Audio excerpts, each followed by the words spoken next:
Sayyid Muhammad Hassan Rada from mathemaths.com. Let's start with question number 1 of exercise number 6.1. The statement of this question is what is the order of these matrices. यानी कुछ हमारे पास matrices दिए गए हैं, इनका order find out करना है. Order का ये मतलब होता है कि इसके अंदर number of rows और number of columns का बताना है कि कितनी rows हैं और कितने columns हैं.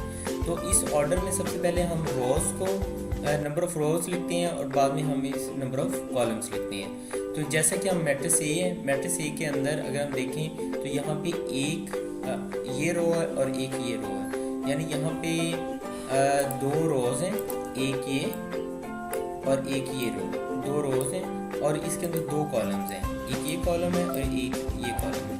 तो इस वजह से इसका ऑर्डर 2/2 आ गया. इसी तरह से हमारे पास मैट्रिक्स सी है, इसका ऑर्डर जो है इसमें 3 रोज़ हैं, एक ये 2 3 रोज़ हैं और एक कॉलम है, तो इसका ऑर्डर 3/1 आ गया. इसी तरह से जो हमारे पास मैट्रिक्स एफ है, आप यहाँ देखें तो यहाँ पे भी 3 रोज़ हैं, 1 2 और ये 3 और 2 कॉलम्स हैं, तो इसका ऑर्डर 3/2 आ गया. क्वेश्चन नंबर 1 कंप्लीट हो चुका है. अगर आपको इसमें कोई कन्फ्यूजन है तो आप हमसे कॉन्टेक्ट करें. हमारा YouTube चैनल अवेलेबल है, आप उसे सब्सक्राइब कर लें ताकि हमारी लेटेस्ट वीडियोज़ और अपडेट्स आपको मिलती रहें. Thanks for watching mathemaths.com.